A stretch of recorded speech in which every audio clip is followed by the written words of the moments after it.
Pasteur Dozinique TV, la chaîne de votre édification. Chers internautes, veuillez vous abonner sur votre chaîne et activer les notifications pour ne rien manquer. Shalom, bien-aimés dans le Seigneur, un excellent début de week-end à vous tous. Soyez très bénis. Je crois que par sa grâce, encore une fois, ce soir, nous allons foncer dans notre mois de la production. Et il faut reconnaître que Dieu est le seul qui dit la vérité. Quand Dieu parle de la production, ce que réellement il y a la production. Je le promis de pouvoir continuer avec la tsunamite ce soir. Bien entendu, nous sommes en train de faire un certain parallélisme entre Abraham et Sarah et cette femme la tsunamite, parce que si vous faites une approche systématique, vous allez vous rendre compte qu'il y a des choses similaires entre ces deux histoires. Et nous pouvons tirer notre épingle de jeu pour comprendre que nous avons un Dieu qui ne change pas.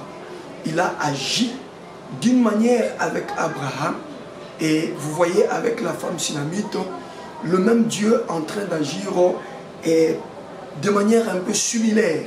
Tout ça pour démontrer qu'il ne change pas.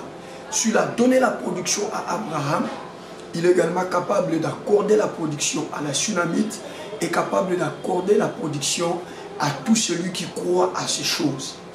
Et nous, le Seigneur nous a beaucoup plus amené à travailler autour des différents principes. Donc nous sommes en train d'étudier les principes qui amènent à la production. Et nous sommes dans notre deuxième principe qui parle de l'hospitalité. Mais là, elle est un peu vaste, l'hospitalité. Nous avons atteint le niveau des obstacles à l'hospitalité. C'est là où nous voyons ces choses. On a parlé de beaucoup de choses.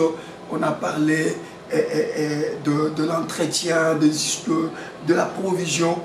Et hier, on a atteint la 4e astérisque, et où nous sommes en train de parler de savoir construire une chambre haute. C'est-à-dire donner à notre invité, à notre hôte, une place considérable. Parce que nous l'avons dit, que Dieu est décidé de pouvoir passer par chez nous en ces mois de la production. La production, vous serez d'accord avec moi, jusque-là, passe par la venue de Dieu. L'arrivée de Dieu, ou l'arrivée de son ange, ou encore l'arrivée de son serviteur. Voyez-vous? Donc quand nous disons que Dieu passera par chez vous, lui-même peut passer en prenant n'importe quelle forme qu'il voudra. Il peut également envoyer un ange, c'est-à-dire un habitant du ciel. Lui aussi pourra prendre la forme qu'il voudra, mais également il peut nous envoyer un serviteur. Je l'ai dit hier que le serviteur de Dieu est également un ange. Selon Apocalypse, écrit à l'ange de l'église de Philadelphie, écrit à l'ange de l'église de Pergame. Voilà, ces anges-là, c'est des hommes que Dieu a oint, que Dieu a donné la charge de diriger l'église, parce que ce sont les 7 lettres aux 7 églises de l'Asie mineure. Voilà. Et donc, vous le savez mieux que nous autres qu'une église est toujours dirigée par un homme de Dieu. C'est-à-dire c'est un homme, mais à qui Dieu a mis à part et pour son œuvre. Et ces hommes-là sont aussi considérés comme étant des anges. Quand l'apôtre aux Hébreux dit qu'en exerçant l'hospitalité, quelques-uns ont logé les anges sans les savoir. Donc nous pouvons comprendre par là, comme à Abraham, Dieu est venu se révéler lui-même. Et comme dans les cas où l'apôtre parle aux Hébreux, ils ont logé les anges. Et comme dans les cas de la tsunamite, elle a logé un homme de Dieu. Mais nous voyons le résultat. Que ce soit Dieu lui-même, que ce soit son serviteur qui l'envoie, nous voyons notre regard s'en va vite sur les résultats pour voir quelle avait été le résultat. Et c'est dans cette démarche-là, dans cette logique-là, que nous nous sommes alignés. Voilà. Nous sommes dans, pour ce soir bien entendu, nous sommes dans 2 Rois chapitre 4, toujours. Mais on va prendre le verset 13e et le verset 14e. 2 Rois chapitre 4, le verset 13 et le verset 14. Je reprends. 2 Rois chapitre 4, le verset 13 et le verset 14. 2 Rois 4, 13 à 14. Je lis au nom de Jésus-Christ. Aujourd'hui, je reviens avec la traduction communauté des églises.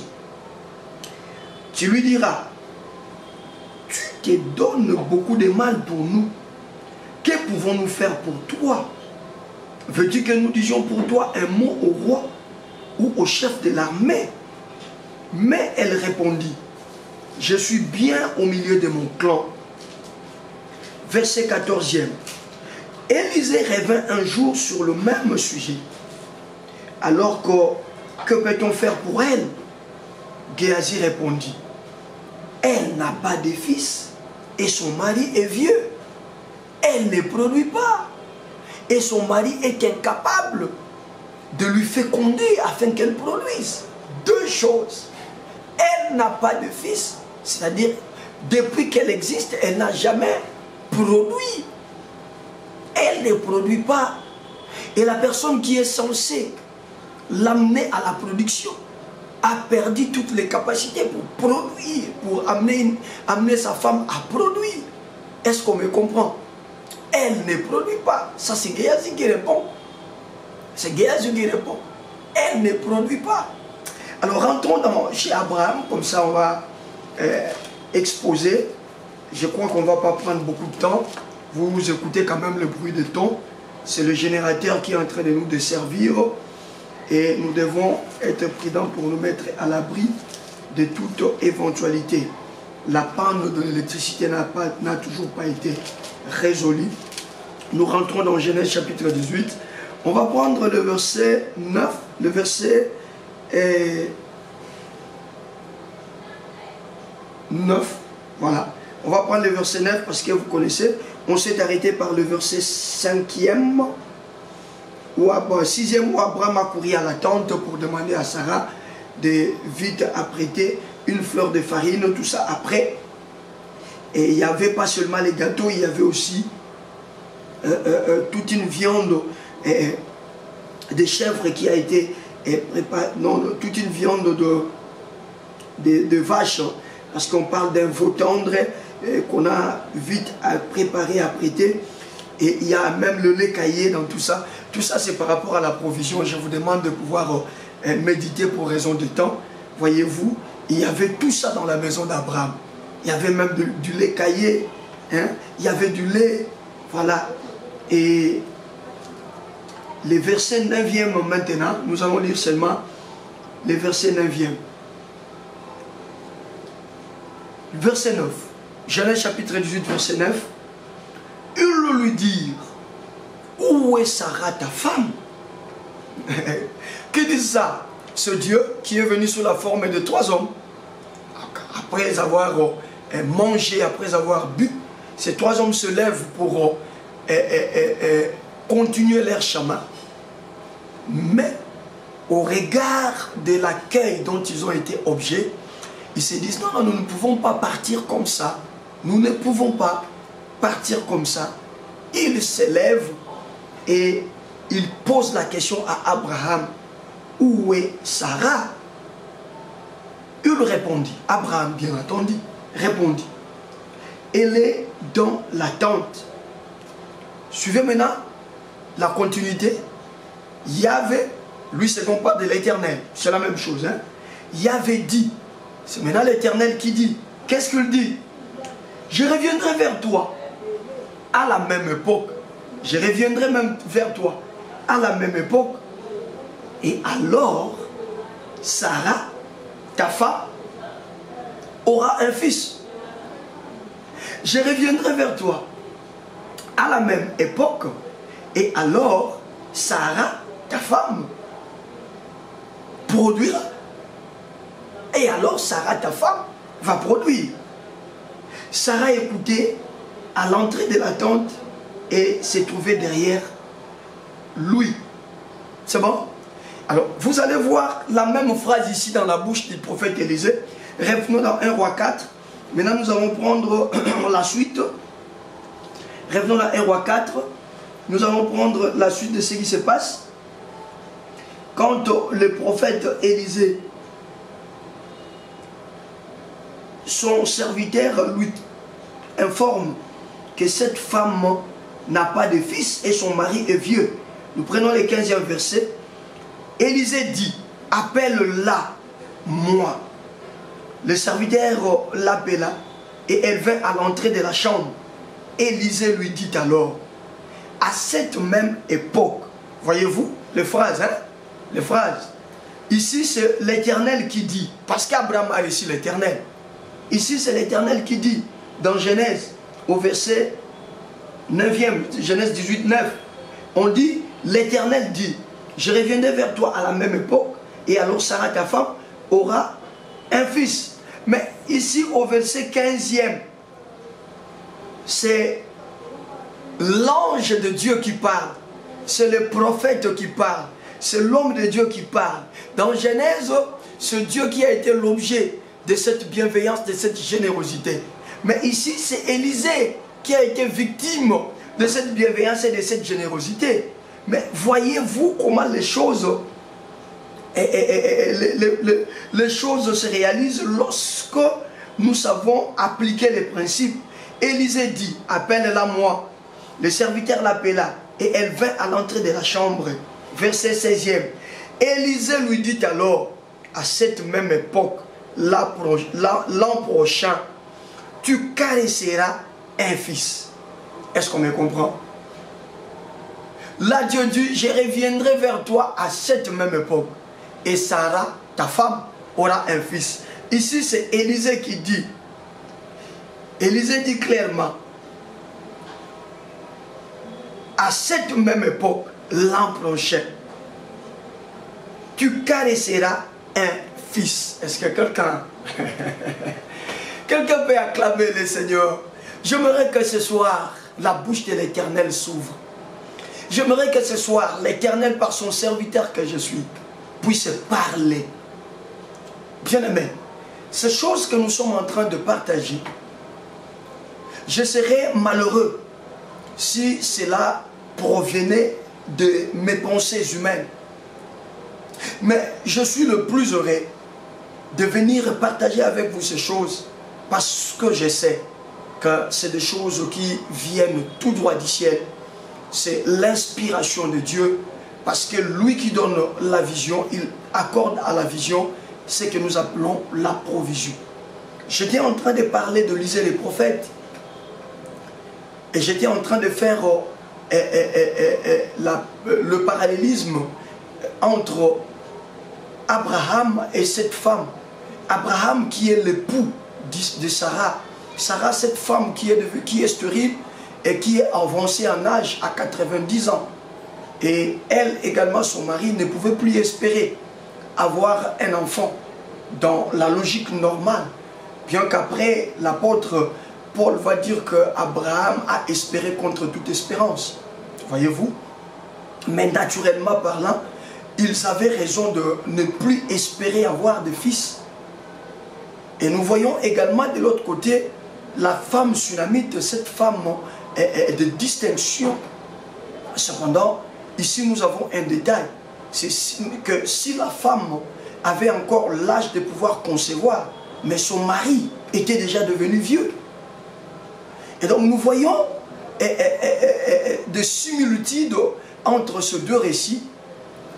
Et nous voyons également le même principe qu'Abraham a appliqué, revenir aussi dans l'histoire de cette femme de distinction, comme pour dire que ça fonctionnait avec Abraham, et cette femme également a appliqué le même principe, ça fonctionnait, et nous également, en tout cas si nous ne sommes pas un peuple courant, si nous ne sommes pas un peuple rationnel, mais un peuple qui a la foi et qui croit à ce que Dieu dit, je suis en train de vous rassurer.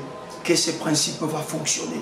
Et ça fonctionnera ce mois de mars parce que Dieu ne peut pas nous donner un mois de production et ne peut pas nous amener à partager ces choses s'il n'est pas disposé à venir nous visiter et nous apporter justement de la production. Que ces choses que je suis en train de partager avec vous est excellent, enfant de Dieu, vous redonne encore la force et le courage, vous amène encore à vous dire, bon, nous allons appliquer, nous allons nous mettre à pied d'œuvre, parce que ce Dieu qui parle, parce que ce Dieu qui révèle, nous allons faire selon que Dieu est en train de dire, et nous croyons que lui qui est derrière sa parole, lui qui veille sur sa parole pour l'accomplir, et lui qui est derrière la parole de son serviteur, finira par l'exécuter. Je suis très content de constater que même lorsqu'il était question à Dieu de se lever et de déclarer la parole, je constate que même le prophète Élisée, lorsqu'il a été sujet d'une grande bienveillance et d'une grande générosité, n'a fait que marcher dans le même schéma. Vous allez voir que et Dieu lui-même, et l'ange de Dieu, et les prophètes de Dieu, tous ces hommes-ci, toutes ces créatures et le Créateur, ils ont travaillé dans la même logique et dans la même dimension. Pourquoi? Parce qu'il est question d'apporter la production. Le problème ici, ce n'est pas que ça c'est Dieu qui a dit. Et de l'autre côté, c'est un serviteur de Dieu qui a dit. Non. Le problème ici, c'est que lorsque les principes qui conduisent à la production est bien appliqué, que ce soit Dieu lui-même, que ce soit son serviteur, que ce soit un ange venu du ciel, bien aimé, le même schéma doit être respecté. Et je prie le Seigneur ce soir que le schéma soit respecté. Et quand le schéma est respecté, le résultat du schéma également doit suivre. Le résultat du schéma également doit être respecté. Je ne veux pas anticiper les choses pour lesquelles nous aurons à partager, bien entendu le lundi. C'était des choses qu'on devait partager aujourd'hui, vendredi. Malheureusement, on a raté le mercredi.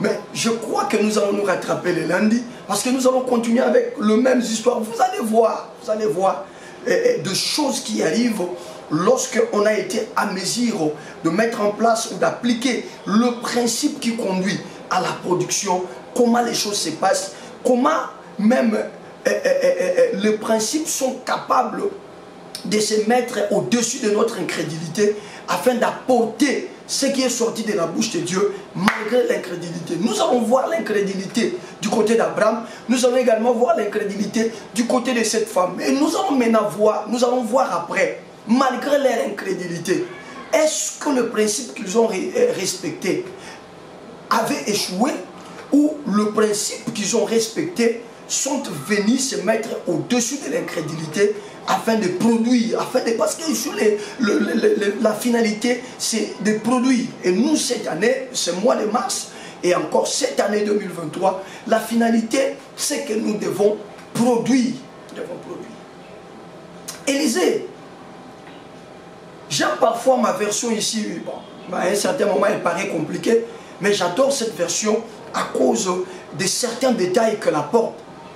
Si vous lisez dans Louis II, on dit, Élisée a demandé à Géasi d'appeler cette femme. Et dans cette confusion, Élisée s'est mis à réfléchir avec Géasi dans la présence de cette femme sur ce qu'on pouvait faire pour elle. Mais si vous lisez ici chez moi, dans cette version, la communauté des églises, on dit clairement que le premier jour, quand Élisée a appelé cette femme, au regard de la bienveillance, de la générosité à laquelle Élisée avait été objet, Élisée, l'homme de Dieu, s'est dit non, cette femme s'est donné beaucoup de peine. Ça, c'est selon ma version. Il s'est donné beaucoup de mal à pouvoir nous manifester cette générosité. Ceci pour démontrer, chers soldats de l'église, que ce n'est pas facile. C'est pas facile, ça relève d'un sacrifice. Les choses que nous sommes en train de partager, qui peuvent nous amener à la production, relève d'un sacrifice, c'est pas facile. Je crois que ces enseignements sont venus vous trouver avec beaucoup de projets. Ces enseignements sont venus vous trouver avec beaucoup de programmes. Alors acceptez peut-être d'abandonner ces programmes pendant un moment, afin d'embellir le lieu, afin d'arranger les cadres, afin de bien classer les choses, afin même de changer pratiquement la physionomie de votre cadre. Ce n'est pas facile. Ça relève vraiment d'un sacrifice. Il faut accepter ces sacrifices. Et ici, les prophètes les reconnaissent. Il dit à Géasi, son serviteur, il dit, cette femme s'est donné la peine. Elle s'est donné beaucoup de mal, selon la version que j'ai ici. Elle s'est donné beaucoup de mal à pouvoir nous manifester cette générosité, à pouvoir nous manifester cette bienveillance. Soldats de l'église, l'hospitalité appelle les sacrifices. Parce que vous ne vous offrez pas à vous-même cela. Vous l'offrez à une autre personne. Ce n'est pas facile. Acceptez de défalquer autant de moyens afin de construire une chambre haute pour quelqu'un doit relever d'un sacrifice. Et ce sacrifice doit avoir pour soubassement l'amour. Et donc l'hospitalité, j'insiste sur cet élément, l'hospitalité n'est pas quelque chose de facile, mais l'hospitalité c'est quelque chose de difficile, et pour pouvoir le témoigner, pour pouvoir l'appliquer, ça relève d'un sacrifice. Je suis venu ce soir vous encourager à vous sacrifier. Oui, papa, laisse d'abord ce que tu priorises. Sacrifie-toi pour mettre au point ton cadre. Sacrifie-toi pour mettre au point ta maison. Arrange toutes les pièces. Mets les choses dans un ordre. Appelle l'excellence dans ta maison. Fais en sorte que ta maison soit habitable. Fais en sorte que le cadre dans lequel vous êtes, le cadre qui vous permettra en ce mois de recevoir Dieu, soit un cadre favorable. Oui, je sais que ça sera le fruit d'un sacrifice énorme, mais je sais également là où Dieu veut t'amener.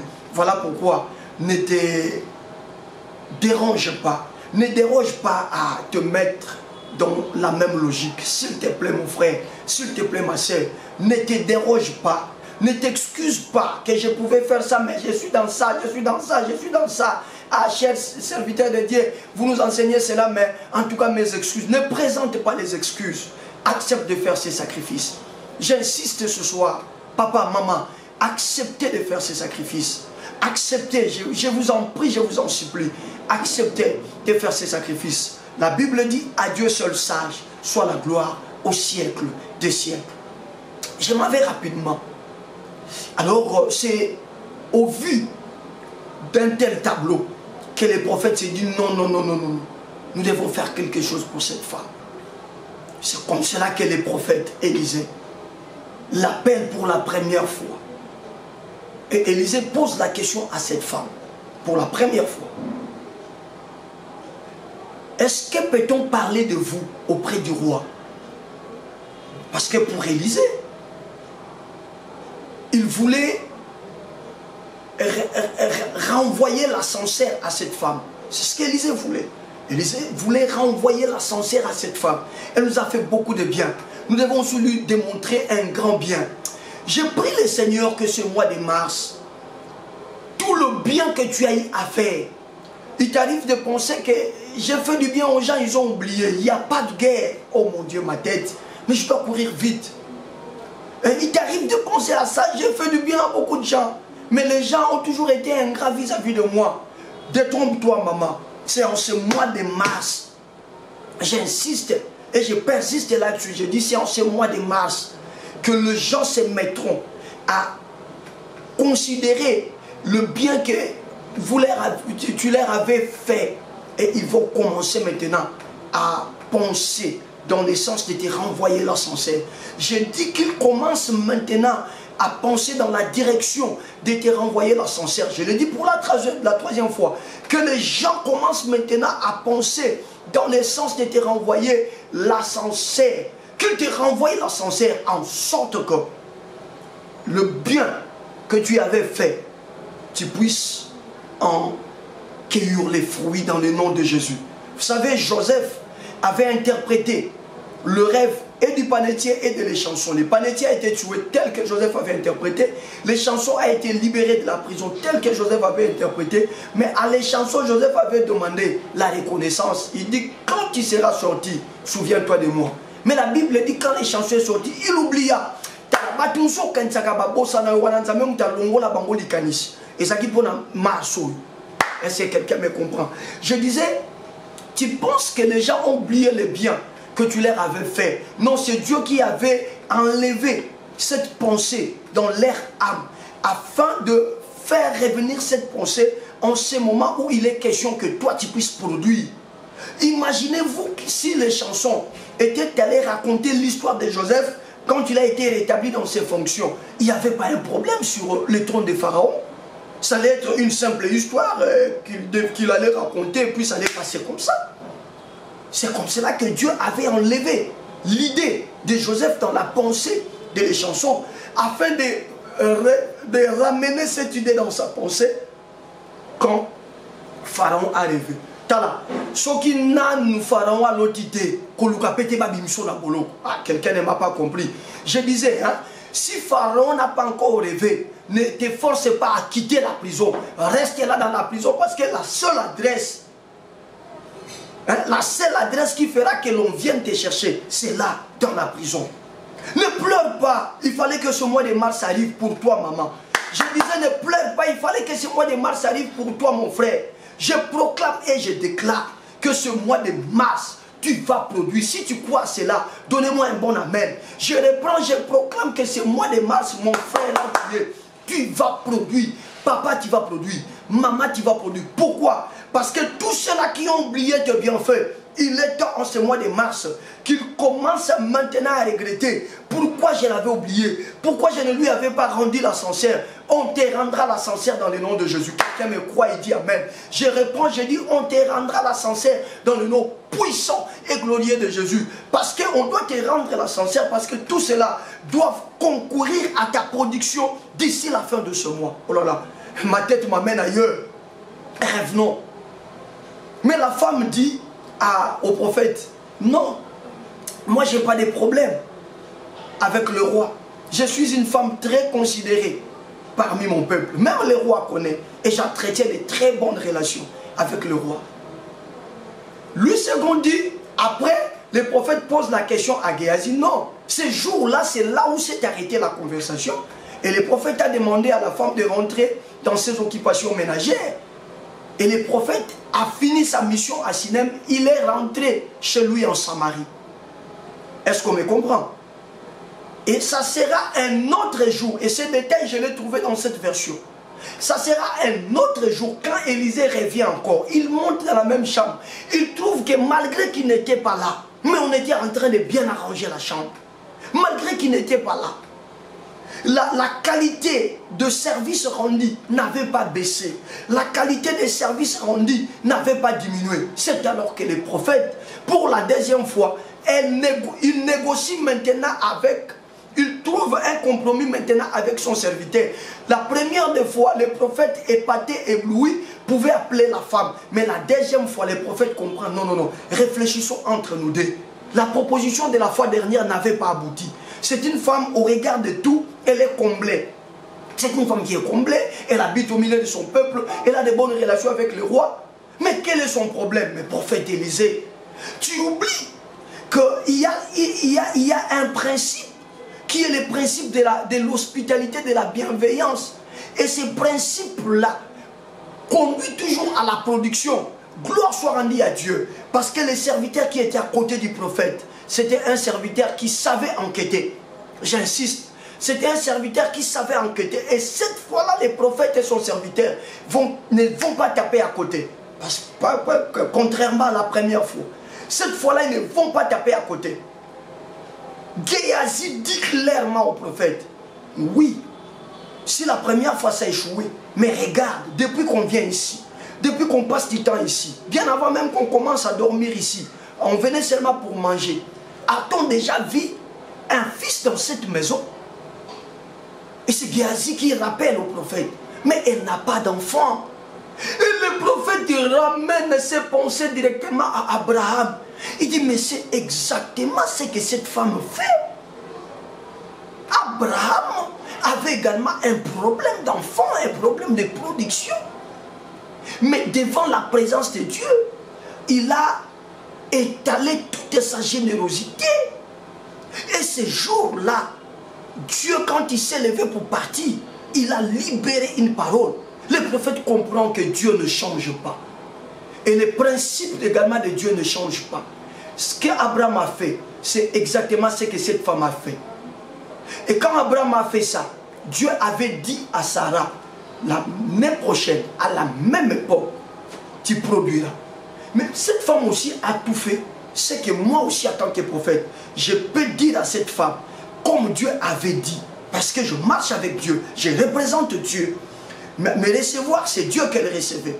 Mais donner un lieu pour dormir, c'est Dieu qui donnait, c'est à Dieu qu'elle donnait un lieu pour dormir. Et donc ça peut fonctionner. Et donc ça peut marcher. Le prophète demande vite à son serviteur, dit, ah bon, son problème c'est la production. Moi je ne savais pas. Heureusement que tu es à côté de moi. Le prophète dit, appelle-la moi vite. On appelle la femme. Cette fois-ci, on n'a pas besoin de la poser cette question. Dès que la femme se présente devant le prophète se lève comme Dieu ce jour-là à Abraham. Et il dit à la femme, l'année prochaine, à la même époque, comme Dieu. Ah, et si quelqu'un me comprend, l'année prochaine, à la même époque, comme Dieu avait dit à Sarah, tu embrasseras un fils. Il parle, il dit, tu caresseras un fils. L'année prochaine, à la même époque, tu caresseras un fils. L'année prochaine, à la même époque, Sarah aura un fils. L'année prochaine, à la même époque, tu produiras. Parce que la production, donc, question ici, son incubation est de 9 mois. C'est-à-dire 9 mois où l'enfant se forme dans le ventre. Et après 9 mois, c'est l'enfant qui sort. Voilà pourquoi les deux prophéties parlent de l'année prochaine. Parce que si la prophétie est arrivée au mois de mars, et pour avoir les fils, il faut compter 9 mois, voilà. Donc ce qui fait l'année prochaine. Mais rassurez-vous, aimables soldats de l'église, que depuis le jour où cette prophétie était sortie, la grossesse avait déjà commencé. La fertilité était déclenchée. Vous comprenez? La fertilité était déjà déclenchée. Je viens l'annoncer.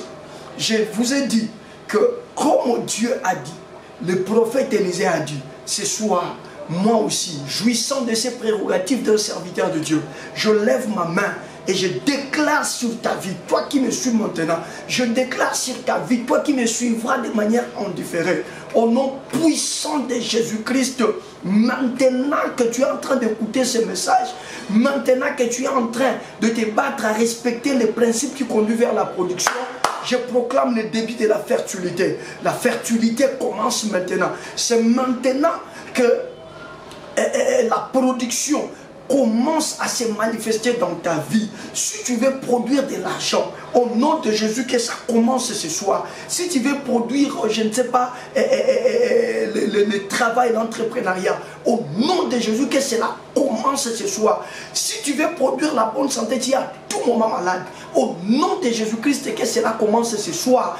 Si tu veux produire la réussite dans un domaine, je dis et je déclare au nom de Jésus-Christ de Nazareth que cela commence ce soir. Si tu crois à cela, écrivez-moi, ça commence ce soir dans ma vie. Écrivez-moi ça, ça commence ce soir dans ma vie. Et tel que tu écris, laisse que ça puisse commencer. Le jour où Dieu quitte la maison d'Abraham, Sarah déjà a commencé sa grossesse. Le jour où Élisée libère cette parole, lorsqu'il sort de la maison de cette femme sunamite, automatiquement son ventre avait reçu la fertilité. L'œuvre de tes mains là qui n'évolue pas, je viens la connecter à la fertilité dans le nom de Jésus et je proclame que ça commence ce soir, ça commence ce soir, ça commence ce soir au nom de Jésus-Christ. Est-ce que tu peux acclamer le Seigneur qui vient de déclencher quelque chose dans ta vie? On a dit, l'année prochaine, quand je reviendrai vers toi, Sarah aura un fils. Cela veut dire, le jour où je te quitte, ça commence le processus qui conduit vers l'enfantement. Au nom de Jésus, je proclame et je déclare les commencements, les déclenchements de ces processus dans ta vie. Ça s'est déclenché, ça commence maintenant au nom de Jésus. Élève-le demain. Bénis-le Seigneur. Bénis-le, bénis-le, bénis-le. Lui qui t'aime, lui qui est venu t'aider, lui qui est venu pour te faire introduire justement dans ces processus. Commence à l'élever. Élève le nom de Jésus qui va élever sa voix pour glorifier Jésus. Yahweh, nous venons te glorifier encore une fois ce soir. Toi, le Dieu bon, le Dieu qui parle mieux que quiconque. Merci Seigneur parce que ce soir encore, ta parole est venue nous éclairer. Et merci Seigneur parce que tu viens encore une fois nous réconforter sur la logique dans laquelle nous nous sommes déjà introduites, celle de pouvoir mettre en place les principes qui conduisent à la production. Au nom de Jésus, puisque tu ne mens jamais, nous croyons à cela. Voilà pourquoi nous t'élèvons. Tu as bien voulu, Seigneur, choisir ce mois de mars pour que dans nos vies, tu déclenches le miracle. Nous élevons nos deux mains et nous te bénissons, nous t'honorons, nous te célébrons pour ton plus grand amour sur nous, pour ta grâce et ta faveur qui est, Seigneur, illimité sur nous. Merci, Père, pour cet enseignement, cette exhortation du soir. Merci, Seigneur, parce que nous comprenons qu'aux choses impossibles, il n'y a que toi qui peux venir intervenir. Aux problèmes impossibles, il n'y a que toi qui peux venir intervenir. Louange, honneur à toi, parce que tu es là. Merci Seigneur, parce que tu as choisi ce mois de mars en notre faveur. Nous t'élèvons. Merci pour l'exhortation et merci pour tes bienfaits dans nos vies, dans le nom puissant, glorieux et suprême de Jésus. Bien-aimé, je l'avais annoncé que nous n'allons pas prendre beaucoup de temps ce soir. Tu vas maintenant élever la main droite et déclarer après moi. S'il te plaît, vas-y, déclare après moi. Au nom de Jésus-Christ, ce soir, je lève ma main droite vers toi, le Dieu très haut, pour te dire d'abord merci, mais également pour proclamer en ton nom Jésus-Christ que ce mois de mars ne me passera pas comme ça. Ce mois de mars, moi, mets ton nom, Dozen Siloulou, je vais rencontrer la chose pour laquelle le Seigneur m'a amené dans ce programme. La chose pour laquelle le Seigneur m'a amené dans ce programme, ça ne me ratera pas. Ça ne me passera pas outre. Ça ne me ratera pas. Ça ne me passera pas outre. Je crois que le Saint-Esprit est en train de me doter d'une force surnaturelle afin que je sois à mesure de mettre en application tout le principe que tu nous enseignes chaque soir de ce mois de mars. Au nom de Jésus, je clôturerai ce mois avec une bénédiction. Je vais produire et je produirai toute cette année au nom de Jésus. Bien-aimé, parle maintenant au Saint-Esprit, tu tapes le main, tu dis au Saint-Esprit, je ne veux pas rater, je ne veux pas rater ce mois de mars, la chose pour laquelle Dieu m'a amené dans ce programme, je veux la voir, je veux la saisir, je vais terminer ce mois avec cette chose. Parle au Saint-Esprit, lui qui te donne la force. Parle au Saint-Esprit, élève la voix, élève la voix, élève la voix, bien-aimé. Parle, parle, parle, parle, parle. Le Saint-Esprit est là, il t'écoute. Le Saint-Esprit est là, il t'écoute. Le Saint-Esprit est là, il t'écoute.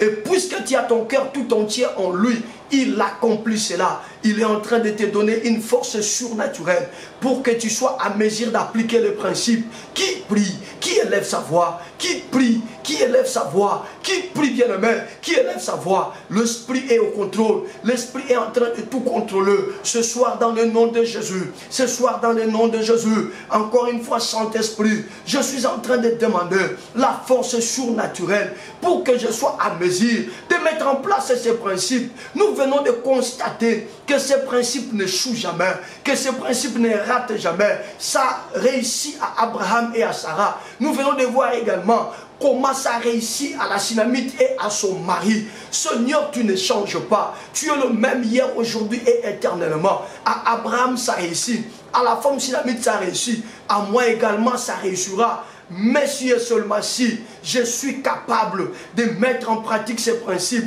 puisque ça relève du sacrifice, donne-moi la force Donnez-moi la force. Donnez-moi la force. Esprit, donne-moi de la force. Saint-Esprit, je demande à toi la force de savoir mettre ces choses en pratique. La force de savoir mettre ces choses en pratique. La force de savoir mettre ces choses en pratique. Viens à mon aide-esprit. Viens me soutenir, Saint-Esprit. Viens me doter de cette force. J'en ai besoin ce mois de mars. J'en ai besoin ce mois de mars. Mon objectif doit être atteint. Mon objectif doit être atteint.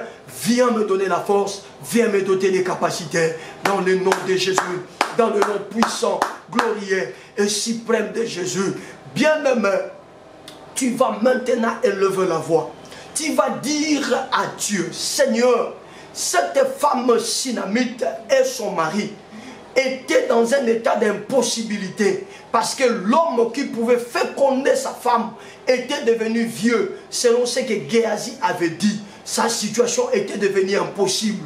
De même, Sarah et Abraham étaient devenus vieux. Leur situation était impossible.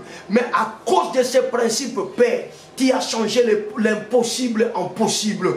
Bien-aimé, élève ta voix. Il y a une maladie dans ton corps qui paraît impossible du point de vue naturel. Les médecins ont tout fait. Ils ont dit que c'est impossible que cette maladie guérisse. Ça peut être le sida, ça peut être le cancer, je ne sais quoi. Tu as une situation, mon frère. Pour toi, tu as tout tenté, tu te dis que ça ne se décantera plus. Maman, tu as un problème dans ton ventre.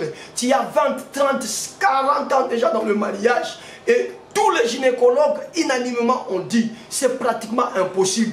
Ma soeur, tu n'as pas de trompe. On t'a coupé le trompe ou une trompe a été endommagée en toi. Ta matrice est foutue. Mais ce soir, Dieu veut que par le respect des principes, là où les gens ont dit c'est impossible, que ça puisse produire, quelle que soit ta situation, tout ce qui a bloqué, pour lesquels tu t'es découragé, ce soir, bien-aimé, tu vas lever ta voix et présenter la chose à Dieu. Si c'est ton ventre, dis Seigneur, je te présente mon ventre.